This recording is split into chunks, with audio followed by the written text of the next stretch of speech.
theyeshiva.net. Thank you, everyone, for joining us live. If you have any questions, comments relating to the topic of mental health, but more broadly, addictions, struggles, leave it in the question box. Rabbi Y.Y. Jacobson is someone who, in my life, I found is incredibly passionate, compassionate, wise. I come from a long lineage, Rabbi Y.Y., of fans of yours. My grandmother, the first thing she does every morning is listen to your share. My father, on his commute to work, listens yours Maggid share. And the first thing my shver ever told me, well, my shver's from Monsey, he's like, you got to go check out one of Rabbi Y.Y. shiurim. So I'm part of this legacy of admirers, and it's incredible to be on the same screen as you. This is surreal. Thank you. Did you introduce yourself to the audience? I did a little bit. Moshe Schombrun. I live in Maryland. I work on campus, the University of Maryland, trying to teach Torah to the Jews here. We got like 6,000 Jewish students at University Amazing. of Maryland. And I do some art on the side. That's in the background. And oh, that's your art? Yeah, some of it. So right behind you is the Shem Mishmuel. The Shem Mishmuel? Shem Mishmuel. It's the only painting in the world of the Shem Mishmuel. I did it, as far as I know. I think it comes from a picture. Yes, so it's based off a picture. I painted it. Yeah, the Shem Mishmuel was one of the great Hasidic masters from Poland. He lived in Sochachov. And I see the picture right behind Moshe, the painting. So that's beautiful. He passed away in the 1920s, I believe. His son succeeded him, but his son was murdered by the Germans. Yeah, and I see on his right, the Lubavitcher Rebbe. And that's the Rabbi Melech of Lezhensk. I was there, the resting place in Poland of one of the great masters, Rabbi Melech of Lezhensk. Yeah, beautiful. Incredible. Okay, so this is your handwork, your handiwork. Yes, this one over here is Isidor Kaufman, a famous Hungarian painter. Yes. We know Kaufman, yeah. But yeah, enough about me. We want to jump right into the questions here. We have incredible amount of questions coming in. Everyone could still leave the questions. You can leave it on the in the comments on the question box. Let's jump right in. We are recording it. Curious. Something. And I see there was also questions that came in before. I read quite a few questions. Right. So we'll start with some of the pre-submitted questions, but people could submit live if we want. Okay. You can hear me and see me clearly, Reb Moshe? I could. It's wonderful. Still can't believe it. We're on the same screen. Okay, so the first question is from the perspective of Torah and Hasidus. Can fear or anxiety ever manifest in a healthy way? Or is fear, no matter how rational, an indication of a lack of trust in Hashem? Well, that's a wonderful question. Does fear always mean that you don't trust God and that's why you're overtaken by fear? Or can there be, let's call it a healthy fear, a productive fear, a good fear? So that's a great question. And the answer to that is absolutely. In fact, you may be surprised to hear that one of the mitzvahs of the Torah, one of the 613 commandments of the Torah is Yiras Shamayim, to have fear. It's a verse in Deuteronomy, as Hashem Elokecha Tira. You should fear your God. We call it Yirat Shamayim, fear of heaven. But the question is, what is this fear? How do we define it? How do we understand it? So fear is not always destructive. Sometimes fear is not only good and productive, but sometimes it's holy. It's sacred. So let me define this distinction between the two fears. When the Baal Shem Tov was the founder of the Hasidic movement, Rabbi Yisrael Baal Shem Tov, Israel Baal Shem Tov, he passed away in 1760 on Shavuos. And he revolutionized the landscape of Jewish thought. He was orphaned at a very young age by both of his parents. And he became one of the most inspiring figures in Jewish history, founder of the whole Hasidic movement and its teachings. When he was 5 years old, his father was on his deathbed. His father's name was Eliezer. And what do you tell a 5-year-old right before you're leaving the world? And soon his wife would also die. So he would be an orphan from his father and his mother. And the story is that his father said, Yisraelik, I want you to know two things. Number one, don't fear anybody or anything in the world besides God. And then his father passed away. And these two messages of his father on his deathbed became the two pillars that guided the Baal Shem Tov, who became, as I said, one of the most extraordinary leaders and impactors of the Jewish world until this very day.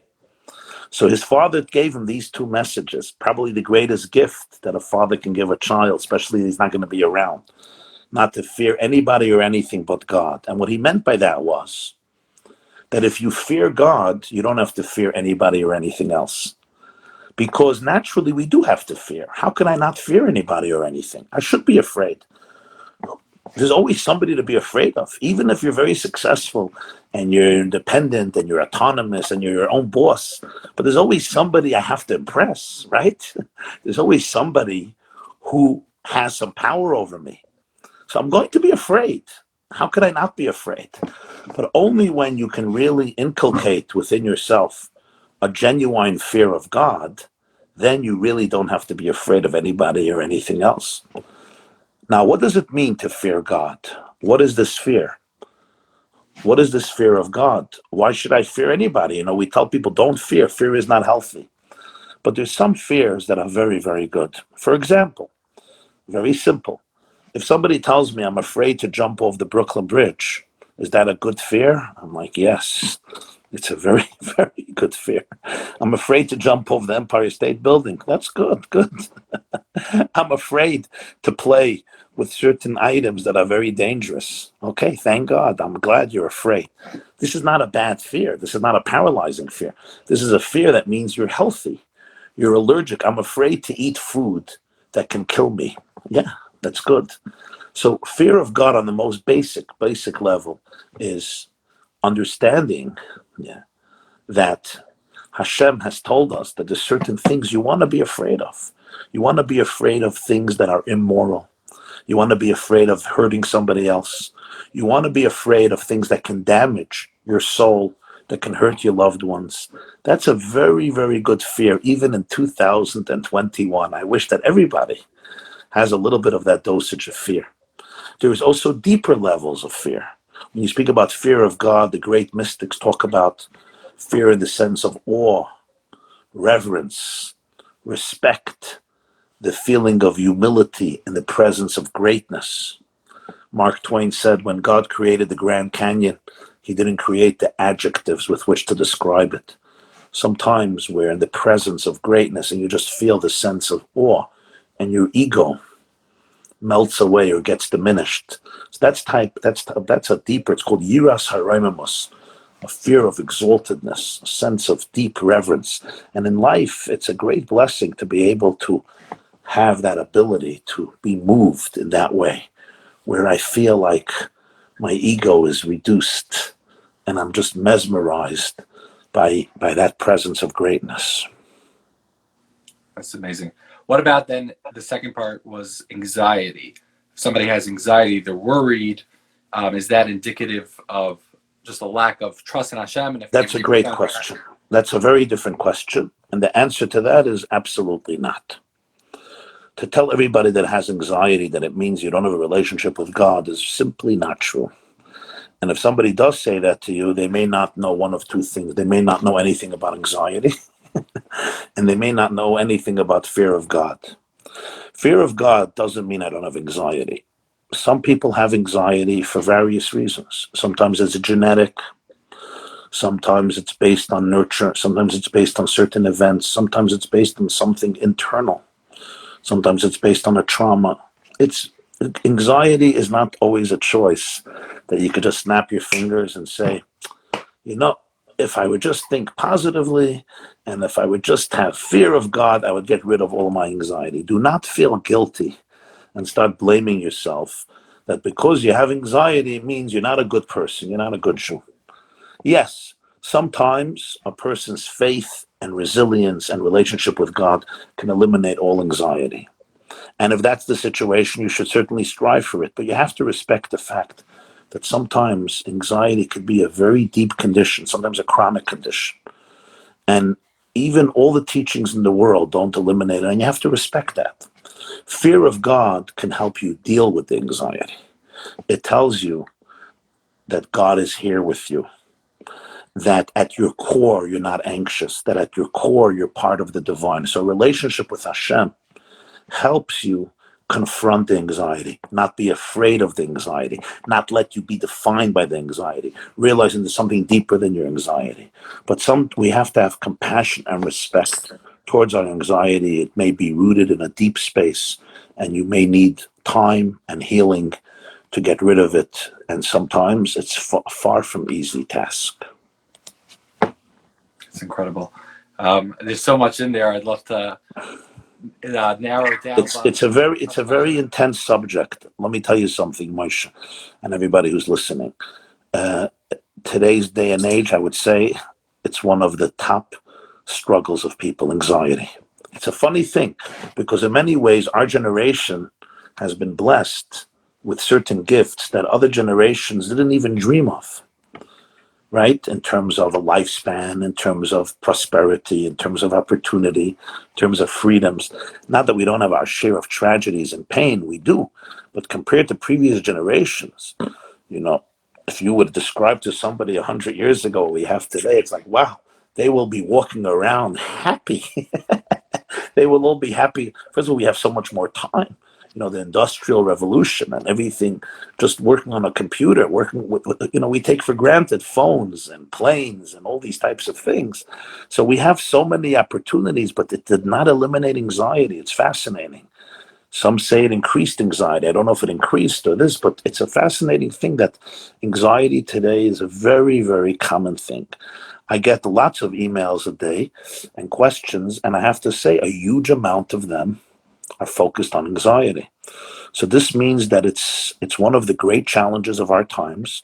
But as we know, in Judaism, every challenge is an opportunity. So somehow God is giving us all a gift.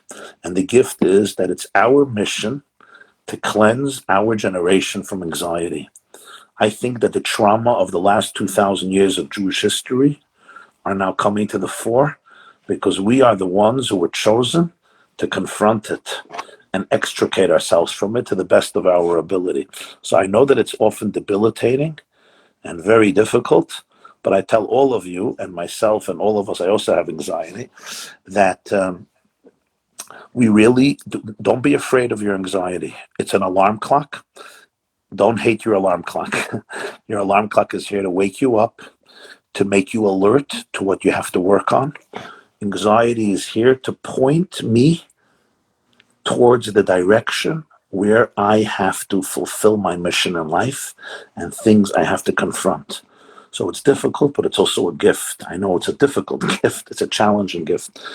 But the first thing is, don't be afraid of it. Number two, know that at your core, you're never damaged. Your soul is not anxious at its core. Your soul is free. Your soul is happy. Your soul is uninhibited because it's a piece of God. And just like God is not anxious at his core, you're also not anxious at your core.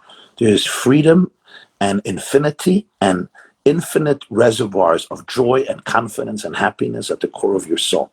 The anxiety is something that came into our lives as a result of something internal, something external, something from childhood, something from later years, something that may be pre-verbal, a childhood wound, or maybe other aspects, and you have to find the right people and top people to be able to help you with it, with God's grace. But never define yourself by that, and never feel that you are essentially destined to live a life of eternal anxiety without anything to do. It may be a long process, but remember, at your core, your wholesomeness is more powerful than all of your anxiety. Wow. It's amazing. Just one of the things that you said stuck out is, like, our generation is charged with addressing that anxiety. Well, one of the questions that I had was, if you look in a lot of the literature, you look in the Gemara, you look in the Rishonim, and they go, you don't see a lot of, at least it wasn't called anxiety. And the truth is, maybe, like the Rabbi is saying, they didn't necessarily have the luxury to be contemplating their mental health and their state of mind. They were trying to survive, and especially in the 20th century, and now that Even we have before, if you go visit the way they lived just 200 years ago, 150 years ago, I once went with my son's class to see how they lived in the 1800s. And you realize people simply didn't have the time or the luxury, the mental space to think about their emotions. The whole field of psychology is a pretty new development.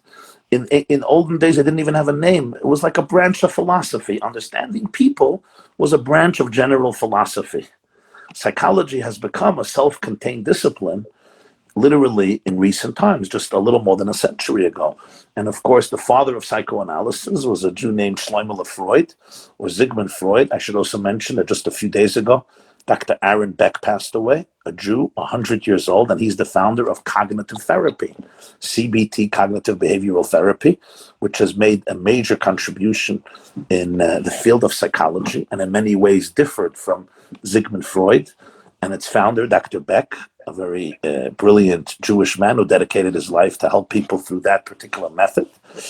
He just literally passed away a few days ago, Dr. Beck. And you're dealing with a branch that is very, very Jewish. And they say that the old joke is that Sigmund Freud could have made a minyan for Mincha every day and a shir daf yomi with his minion of people that were working with him. The problem is that none of them believed in God, besides Carl Jung, who was the only guy, Gentile among them. But the point, and Carl Jung, by the way, said at his 80th birthday, that the key, the foundational points of his system of psychology, he learned from Rabbi Dov Ber of Mezrich, the Maggid of Mezrich. So he attributed the core, the nucleus of his ideas to the successor of the Baal Shem Tov. At his 80th birthday, I saw the interview with him. It's fascinating, but that's just for a separate evening. But the point I'm making here is that I think that certainly they did not have time for the emotions that we have. Survival, and literally survival was difficult. The lifespan was also very short. Most people died at the age of 40. If you lived 45, 50, you were you were blessed. There were people who lived long, but it was very, very rare, because between infectious diseases and hunger and violence, most people did not live a long life. So that's also a major part of it. The expectations were completely different. And how many children did not survive childhood, childhood mortality. So therefore, in a way, people had to crystallize their priorities much more. They had to be much more focused on what you're living for, because there was no time to waste. I should say, however, that in our literature, there are quite a few references made to the concepts of joy and anxiety and depression and melancholy, especially in the Midrashic literature, the Kabbalistic literature, and the Hasidic literature is full of it.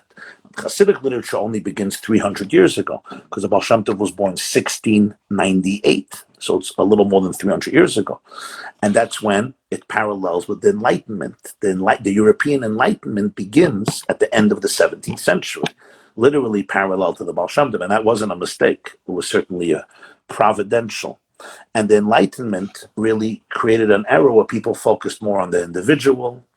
Power went from religion, from the church, from the king to the individual, the search for self, to search for science, to search for logic.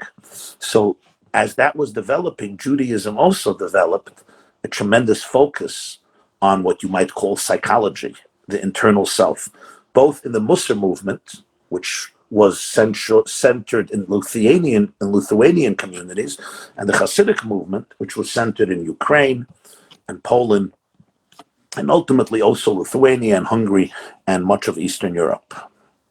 But today, there's no question that if you divorce Judaism from a focus on inner resilience and happiness and serenity, you lose a lot of people, because people are really struggling with this. You see it also in marriages. I can't tell you, how many marriages are struggling today. And people say, what happened? What happened suddenly? People have been married for thousands of years. And I'll tell you one of the things that I see. emotions have not been a major part of defining your marriage at other times. It's like, I don't care how you feel. We're married, we have a life to live, take out the garbage and cook dinner and do the laundry. But today, emotions are very real. And if I'm miserable in my marriage, I do not want to be in that place. And people also feel that they have choices. I don't want to be in a miserable marriage. I want to be in a happy marriage. Now, a lot of people are lamenting this. They're saying, we're just a bunch of spoiled brats, self-centered narcissists. And they may have a point. I personally feel very differently. I think that these are all signs of geula, of redemption. Because redemption means that there has to be fusion between the body and the soul, between the mind and the heart, between a practical moral life and an emotional serene life. Redemption means there is complete dveikus, complete alignment with the divine. And when there's complete alignment with the divine, I'm not frustrated. I'm not miserable.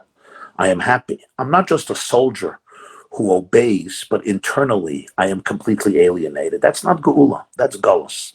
That's an exile mentality. Geula mentality is fusion. Fusion of all the parts of our being with our higher purpose, with God and with each other.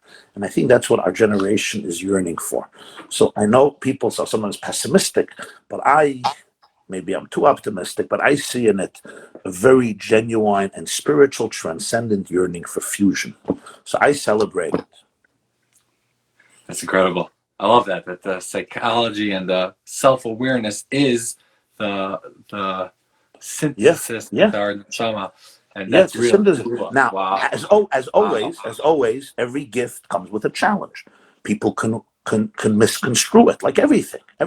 Nuclear energy can light up the world. It can destroy the world. So whenever there is a focus on self-awareness, there is always the danger of self-worship, narcissism. I become obsessed with myself. Individualism trumps every other consideration. That's a danger. But the solution is not to go back to horse and buggies. Let's all use horse and buggies. Let's not use telephones anymore, and let's write letters. And I'll write a letter to Australia, and I'll get an answer in 6 months or 8 months, right? There is nostalgia, no question. There is nostalgia, and somebody once told me, nostalgia today is not what it used to be like, and we have to always be aware of the dangers of self-worship. But self-awareness is part of our, what we call avodah today. Because if there is fusion, there has to be self-awareness. It can't be that I serve God, but my internal self is not present. So I daven, I put one foot ahead of another foot, and I'm like a soldier, and I do the right thing, but internally I'm alienated. It's not, who said, one of the great Hasidic masters, I don't remember who, he said something very profound. He said, when Judaism began, there was a tremendous focus on space. God says, there's going to be a tabernacle, I'm going to dwell in that space. And that was the space. You couldn't go anywhere else to bring your offerings. And then there was a Beis HaMikdash in Jerusalem, and that became the space. Then the temple got destroyed, and the big focus was now time. Not so much a space, because Jews were all over the place, and there were shuls everywhere, but the focus was time. Shabbos, Yom Tov, Shachris, Mincha, Ma'ariv. This is a development of the Second Temple era. Times for prayer and so forth. And Shabbos and Yom Tov, of course, is biblical, but the idea of times during the day when you connect to God. And then he said, later, when the Baal Shem Tov came about, the main focus became not space and not time. Focus became the person. You have to find God within your self-awareness. In Sefer Yetzirah, the great Kabbalistic work, there's Olam, Shana, Nefesh, space, time, and presence of soul. So in the beginning, there was a focus on space. Later, the main focus became time. And now the focus became nefesh. Of course, there are spaces like synagogues. There are times like Shabbos and holiday. But the real focus is nefesh. You have to turn your own identity into a conduit for divine infinity. So self-awareness is a tremendous step in that direction. Amazing. Okay, I want to move on. Related to it, it's how does a person differentiate between having an addiction versus just having a behavior that they need to work on? That's a great question. Addiction, in Hebrew, there's a word called taiva. Taiva means a craving, an instinctive inclination to something that may be potent. And then there's something we call addiction, which today in Hebrew they call hitmakrut, which means you're sold. And I think it defines it very well. When I'm really addicted to something, I really lose control. That's why they call it a disease. To the point that my rational prefrontal cortex doesn't function anymore. I can miss my child's birthday. I can miss me and my spouse's anniversary. I can miss a Hanukkah party. I can miss something that somebody who's responsible and caring would never miss, because my addiction turns me into a dysfunctional person. I'm lying. I'm running away from everybody and myself. I really lose control. My brain, a certain part of my brain is fried. And that's why the first step of the 12 steps is acknowledging that I don't have control. I really have to surrender. Then there's a taiva. A taiva means it's a craving. It's a craving. You know, some of us have a sweet tooth. We see chocolate. It's hard for us to resist. We see potato chips. It's hard for us to resist. We see a Danish. It's hard for us to resist. I'm giving examples that I have to deal with. And there's other examples. But is it something that if, you really, somebody once said, he said, what did he say? He says, I can resist everything in life besides temptation. So taiva is, we all have our temptations, but it's not to a point where I can't think straight, where I can't resist it anymore. It's a struggle, but I'm in control. And both of them are difficult, but you have to distinguish between the two. Because when somebody is a full-blown addict, then it's a very, very serious situation, because they're in a very, very bad place. And sometimes till they hit rock bottom, they're not ready to rise up. And really, there is a very deep yearning there for spirituality that they're not filling. They're not filling the void, and therefore they are desperately trying to hold on to some fake oxygen that they think will help them numb their pain. It can't really numb their pain because it's not what they're looking for. So you have to know where you are, and sometimes you really need a different level of help. So I want to ask about that, about the addiction part. Meaning, bechira, free will, free choice is a big thing in Jewish thought. And somebody whose prefrontal cortex is obscured by a chemical dependency doesn't, I would think, has lost an element of that bechira. So why would, let's say, Hashem create this this concept, this phenomena, this disease of addiction? What's that good spark? You were touching on it, that it hits spiritual people. Could you expand on just like a general overview on addiction? Yes, you're touching on a very, very serious issue, and really this deserves a few days or a few years. But just very, very briefly, it's what God tells Moses about Pharaoh. There's going to be a point where he will not have choice anymore. It's a point. It's like when you get drunk, when you get drunk, and once you're inebriated, you're just not functioning on a rational level, and it's very, very tragic. But this is really the key. The addict. I heard this from Dr. Twersky, the great Dr. Twersky, who just died a few months ago, who was the big expert on addiction for 60 years. Dr. Abraham Twersky, Rabbi Yeshua Heschel, who was a psychiatrist and a Hasidic teacher, and a very interesting, colorful man. And I heard this from him in Boca Raton a few years ago. We did a Shabbaton together for recovery, people in recovery. And he told me, you should know, he told this to me directly, 60 years of my experience have taught me that people who are addicted are usually the most spiritual ones among us. And what he said was as follows, that everybody is dealing with hypocrisy. Everybody is dealing with challenges and adversity in life and falsehood in life and lies. But he says people who are not so spiritual can just somewhat ignore it. But people who are deeper and more sensitive, when they have that void, they can't just ignore it. It creates such a profound sense of emptiness and pain that they need to resort to extra destructive measures to numb the pain And when the pain is not numb, they have to increase those destructive measures. I need more alcohol. I need more drugs. I need more insane websites. I need more clubs or whatever I'm doing in order to just get me out of my self-consciousness, get me out of my ego, get me out of my pain, my insecurity. Really, it's not going to help, because what I'm really looking for is there's an emptiness that can only be filled by God. Nothing else. Nobody can fill it.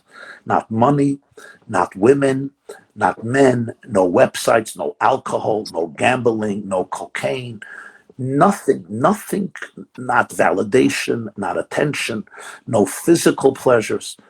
They're all interesting stuff that can be enjoyable and minimal, sometimes in particular measures of it, and in certain contexts, in certain contextual situations. But the core, he says, you must have a relationship with God. And when the addict goes into recovery, the void doesn't go away.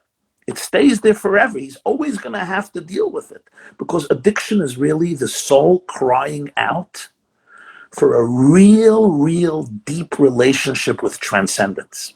Until the addict doesn't get that, he will never be able to escape it. You're not going to fill that void. That void is going to be there. Either you will find God and you will constantly have that relationship that will help you confront that void 24 hours a day and save you from self-destruction, or you will not find him and you will constantly go to the next high, which is really just take me out of my misery. And you know why God does this? I think this is maybe the ultimate sign of Bechira. The fact that the human being really has to realize that our greatest gift of choices to choose to be who we really are. And who are we really? We are really divine creatures. We are not animals. We are not immoral. We were created to be the manifestation of God in this world. And that's my ultimate choice, to realize that. And nothing else. You know, let me say it in different words. When we're children, we know this. We're all looking for love. And then when I feel that I can't get that love, what happens? I substitute it with this search for attention. I just want attention. I just want validation. I just want something to make me feel good. It's not going to help. I need real love. I need real relationships with myself, with people, and with my creator.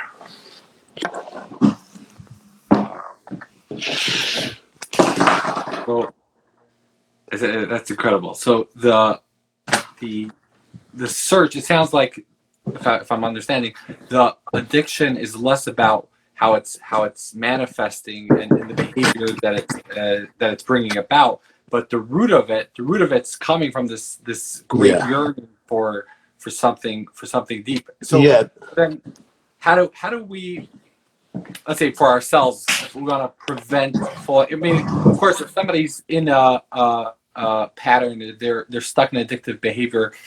There's places for help. There's therapists. There's recovery centers. I know one right here in Maryland, Avenues Recovery Center, great place.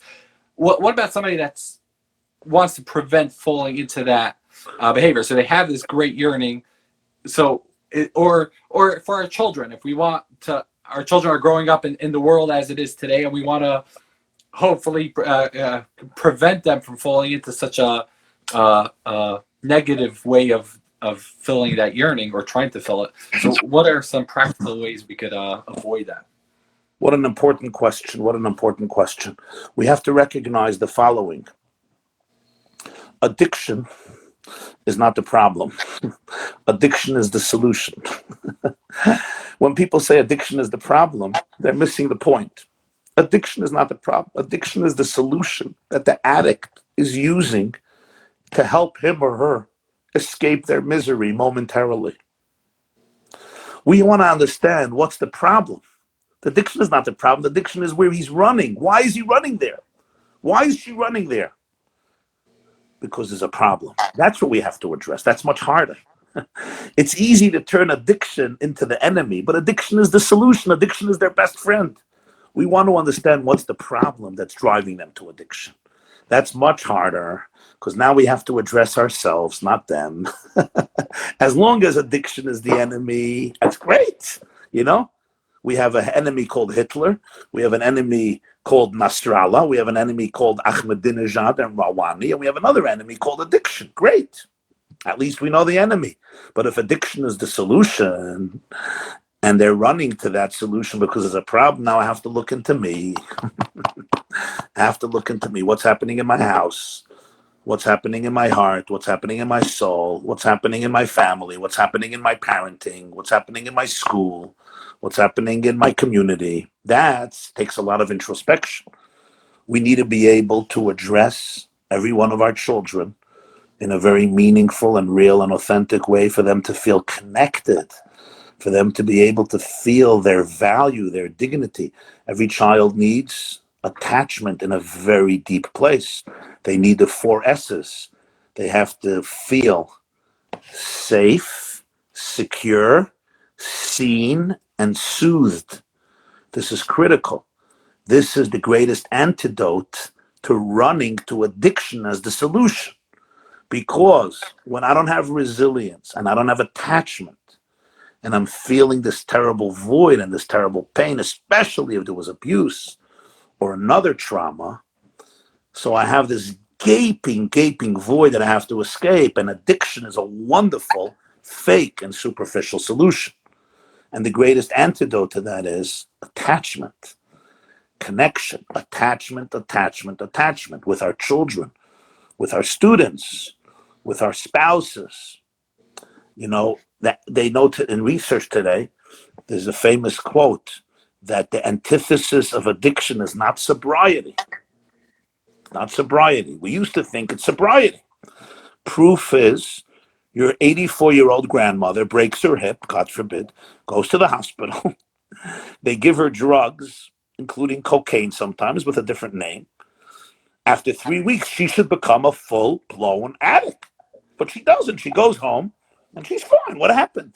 The answer is she has 20 grandchildren jumping on her when she comes home with welcome bubby signs. The antithesis to addiction is not sobriety. The antithesis to addiction is connection.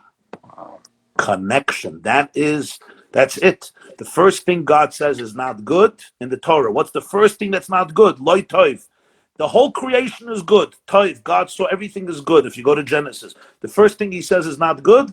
Lo tov heyois ha'adam levadai. It's not good for Adam. It's not good for man, for a human being to be alone. The loneliness, the sense of loneliness, is what causes that sense of detachment. I'm not attached with anybody. When I'm not attached, the void is too painful. And I need to look for somebody to soothe me, whatever that somebody or something is. And that's what the addict has to understand. Don't allow your void to be soothed by things that will not fill your void. They will just exasperate and aggravate your void. You need to find that you need to pursue that which you're really searching for, not the distractions. Don't go to distractions. Distractions will be very disappointing. They're easy, but they're disappointing. They will fail you. You want to confront the real emptiness. Amazing. Wow. Okay, we're we're running out of time. I have a list here of 20-something pre-submitted questions, and we have a whole bunch coming in. Maybe we can do one last one. Should we do one more? Yeah, sure. Okay. A lot of these questions are just hard to read. I don't know how the Rav sees these emails coming in every day. There's just so much pain, and it could be overwhelming, which is another question of like, how do we deal with this feeling of overwhelming pain?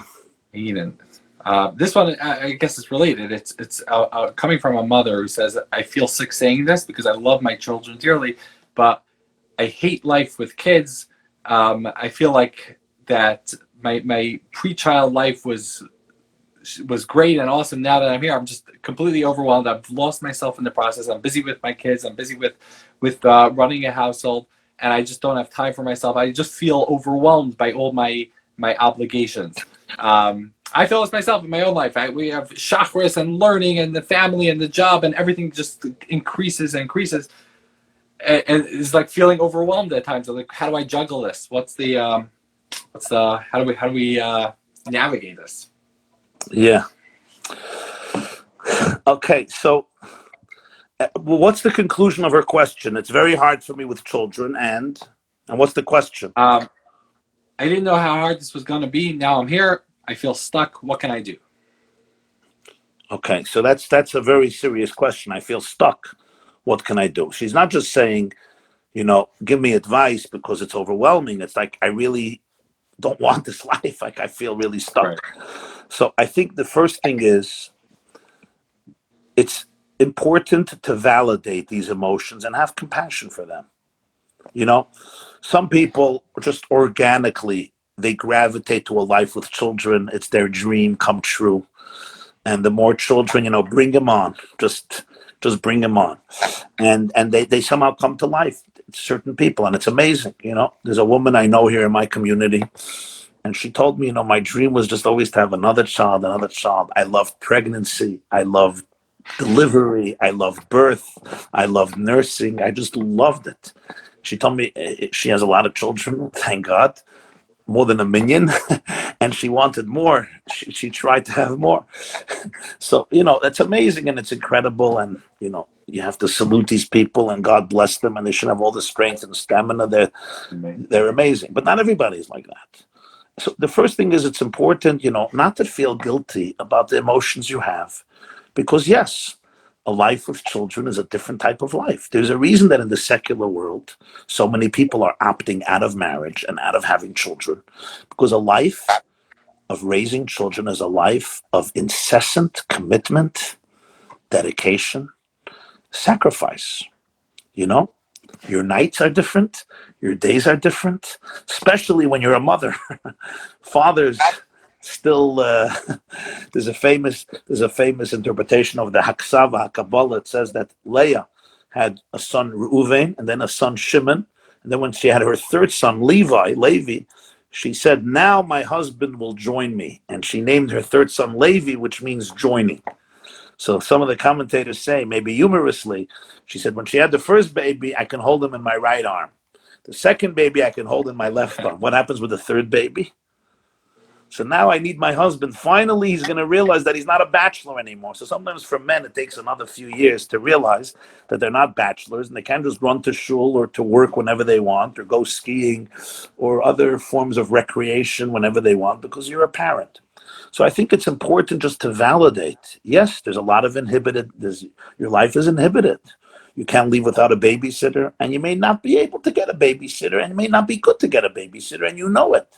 And it's a different life, and it's important to acknowledge that, and it's important to have compassion and not to judge it. After you do that, now you have to make a very serious decision and say, okay, so what do I really want? Do I really, really want to say goodbye to my family and say goodbye to my children? I have a friend, he told me that he went the other day to a meditation meeting. He's very involved in that, mindfulness. And he said that the leader of the meeting is a Buddhist. And he got up at the meeting and he said, I had to be true to myself. So I told my wife that I need to get divorced, even though I love her and I love my children, because I have to be true to myself. And this person tells me I respected him so much, and that moment I lost all respect for him. Why? Not because he has that feeling, because it shows how spirituality can also be very selfish. Because ultimately, you have a wife and you have little children. You want to meditate, fine. But really, deep down, this is the value of Judaism. To be able to know what ultimately long-term is the right thing for you. When you're 100 years old, enjoying the beach in Florida and looking back at your life, what decision will you respect in yourself more? The decision to say goodbye to your wife and children so you could go biking in New Zealand for 6 years and nobody ever bothering you again? Or the decision to remain married, to be there for your children? Which each decision has its pros and its cons. But deep down, Judaism, I think, was a very powerful tool to tell people that at the end of your life, your deepest and greatest joy and achievement will be the fact that you were there for your family. Because rationally, it's hard. Emotionally, it's hard. But ultimately, the way God made us, our deepest core values is that we don't want to abandon our children. We don't want to. So have compassion for the struggle, but then realize that you have an ability to choose. Every time you wake up with your child, or you put your child to bed, or you give your child a bath, don't do it from a place of resentment and anger. There's a time to say, yes, I could have had another life. I wanted another life. But now let it be a choice. What do I mean by a choice? A choice means that you're present. You say, you know what? But this is the life that I'm choosing now with every fiber of my being. And therefore, I'm going to give it all I got. And when you do that, I believe that as time progresses, you will not regret this choice. Have compassion for other choices. Appreciate the fact that you have other dreams and there are difficulties. True. But now, from a sober, lucid place, ask yourself, in your deepest core, what do you want to do? Do you really want to abandon those kids? And then make a real choice. And when you make that choice, go into it with your full presence. And I should also just say that it is important, though, to take time for yourself, even with children, whatever that means. Maybe you have to go to sleep an hour earlier and wake up an hour before them and go for a run or journal or dance or exercise or pray or meditate or learn or join my classes Monday morning, 7:30 a.m. on the yeshiva.net, or do something else. But it's important to nurture yourself. Motherhood doesn't mean that there's nothing else in existence outside of motherhood. That's not humanly possible. For some people, maybe. It's important for you to nurture yourself, your spiritual self, your physical self, your emotional self, because that will make you a far better spouse and a far better mother and a far better father. Amazing. Wow. And that's just Rav mentioned be true to yourself. Like that was the reason that he left, was be true to yourself. And that's a very common refrain. It's very, very common. I want to be true to myself, therefore I'm getting divorced. Now, right. I got it. And I understand it because he doesn't have a Torah. He doesn't have anything to guide him. And being true, but I tell you that in 20 years, 30 years, he's going to look back. He will not be proud of this decision. You will not be proud of this decision. It's easy. It's very spiritual. But ultimately, I'm not judging him because I understand the culture where he comes from. And he really may think he's doing the right thing. And as this person told me, he's a nice guy. He's soft. He's a soft, nice, mushy guy. But ultimately, we understand that in life, we're all connected. And for a father to say goodbye to children who are small, they're young, and you're raising them, is this really, really what's going to satisfy you spiritually? Really? I think that many years from now, when he'll look back, he's going to say, this was one of the mistakes of my life. And now I know people will say to me, I'm going to get emails, why are you judging? Maybe for him, it's the right thing. I'm not judging anybody here. I'm saying that the way the Torah teaches us about a human being, which God designed, so God knows about a human being, is that certain things are so deeply embedded in us. And to separate that and to make believe it doesn't exist may be very short-sighted. You'll meditate, your wife won't bother you, your kids won't bother you, but it may be something you're going to regret, because it wasn't a miserable marriage. It's not like his wife, he said his wife is a great, great person. It's just where I am right now, she's not part of that. Maybe you have to become a little larger than yourself and not allow your spirituality to become an egotistical exercise. So these are things I think we all have to think about in our own lives. Spirituality can become very egotistical. And ultimately, we're not about egos.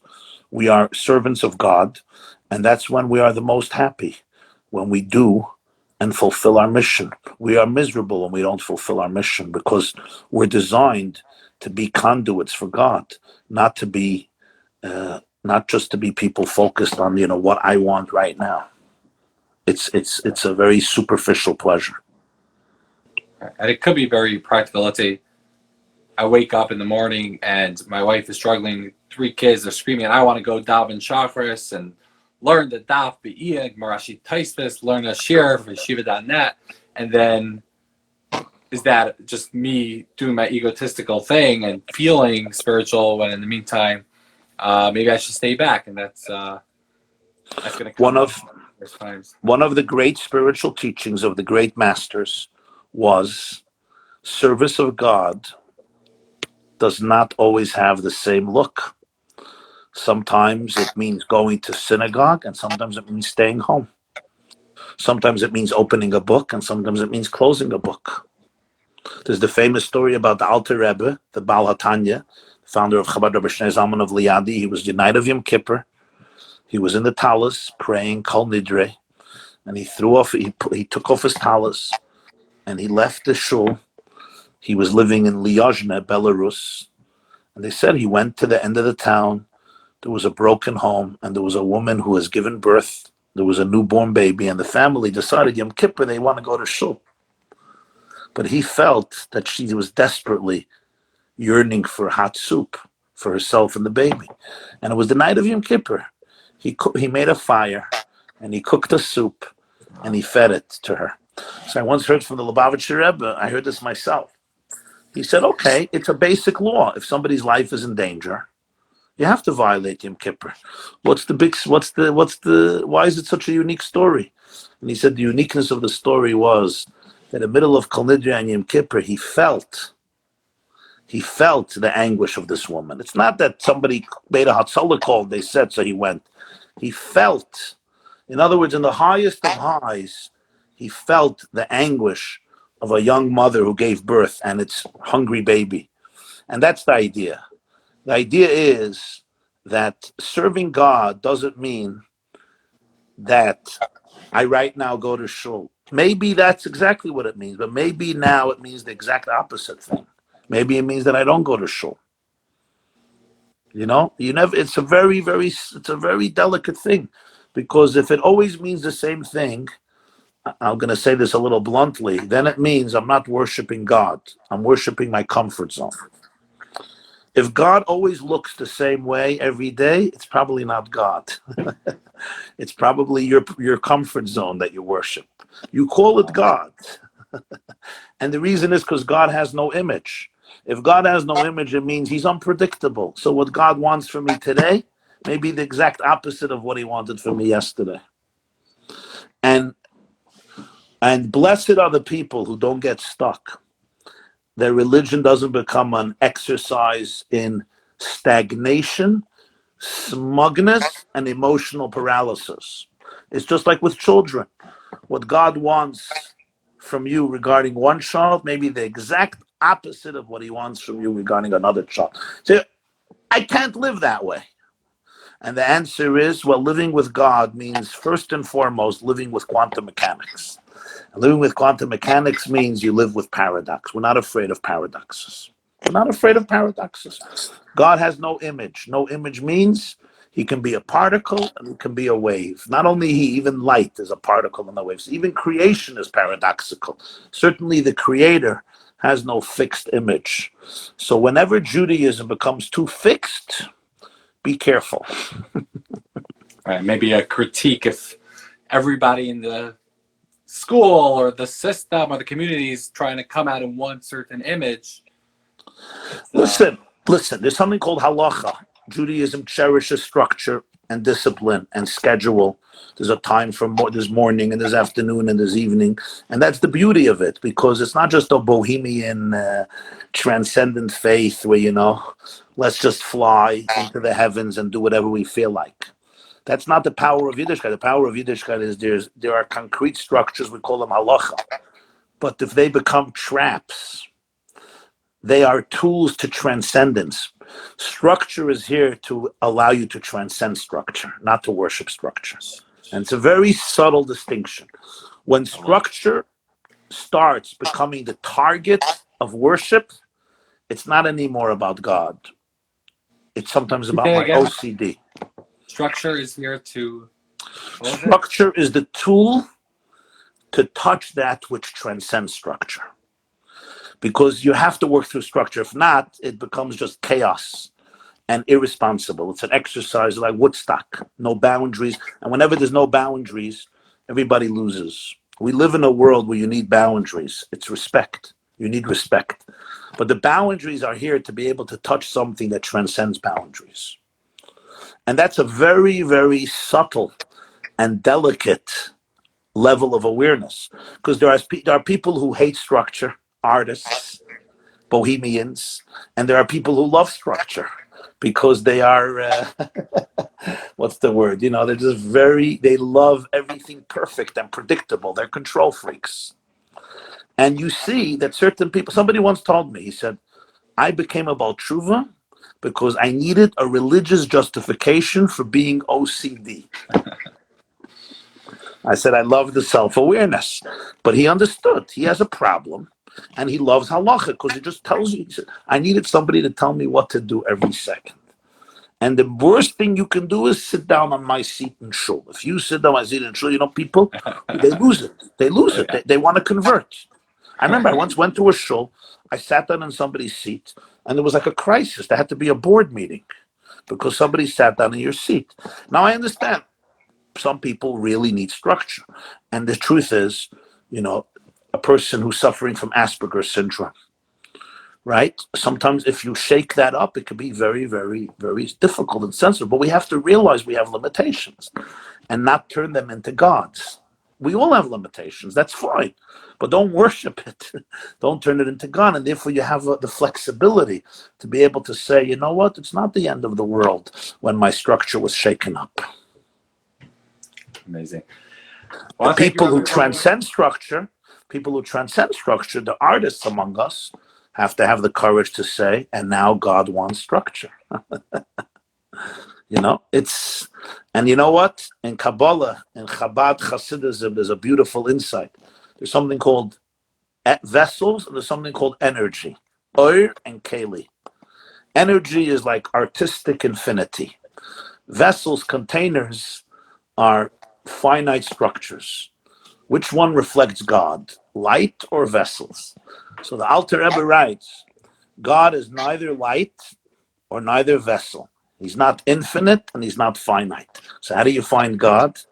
He said it's in the fusion between infinity and finiteness that you're forced to transcend both of them. And that's where you find God.